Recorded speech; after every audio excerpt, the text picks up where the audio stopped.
So I wanted to come back to this chart here and fill it out a little more in the context of being a little more mindful of this column on Mars now, given some of the stuff that we just discussed, and also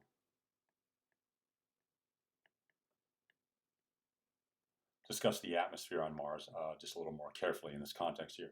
So a little bit of review is never hurts here, but as we know, Mercury is a very hot and cold planet depending on the sun. Venus is very hot. We'll just sort of give a check to Earth there because it's kind of nice here. We can live okay. Mercury is a very small planet. Venus here is Earth size, and Earth is, of course, Earth size too.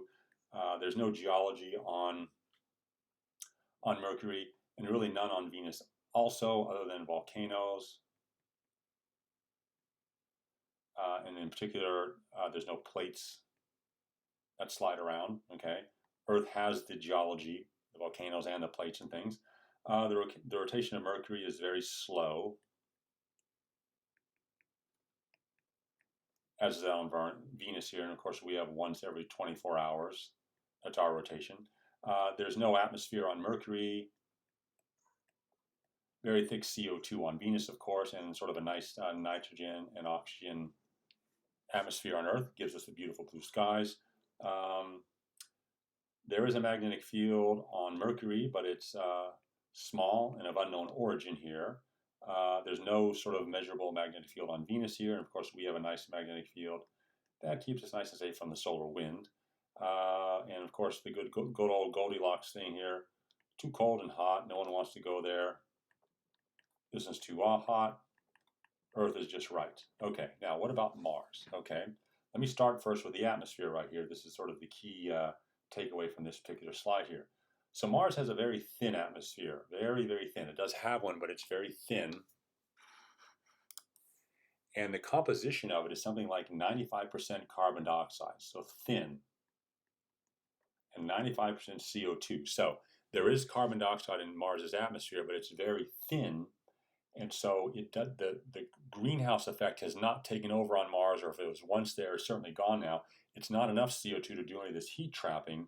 And so the temperature on Mars is going to be very cold, okay, because of this thin atmosphere.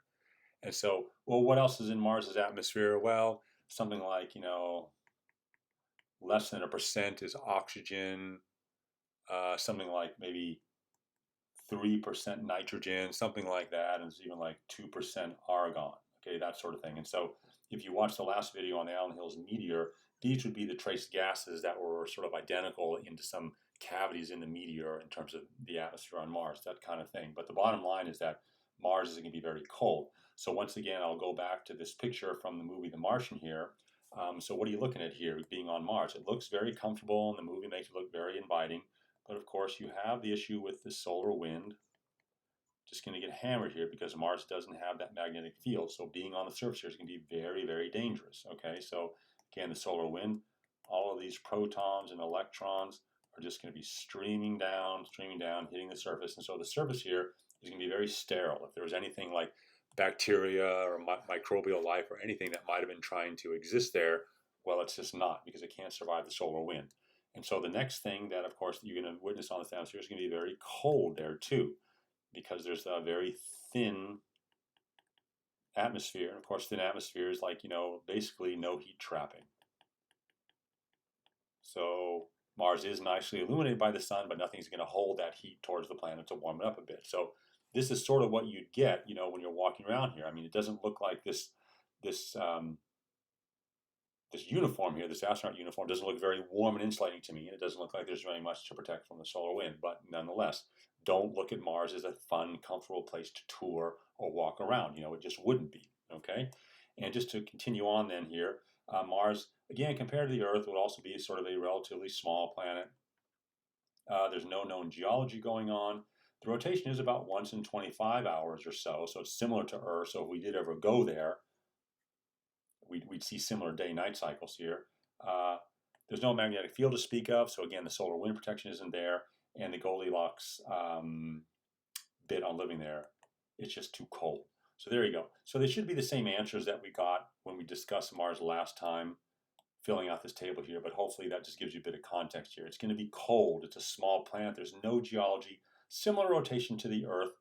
very, very thin atmosphere, mostly carbon dioxide, but not enough to trap heat, no magnetic field, and basically too cold to support life. So you really have to look at a scene like this and go, yeah, I don't think so.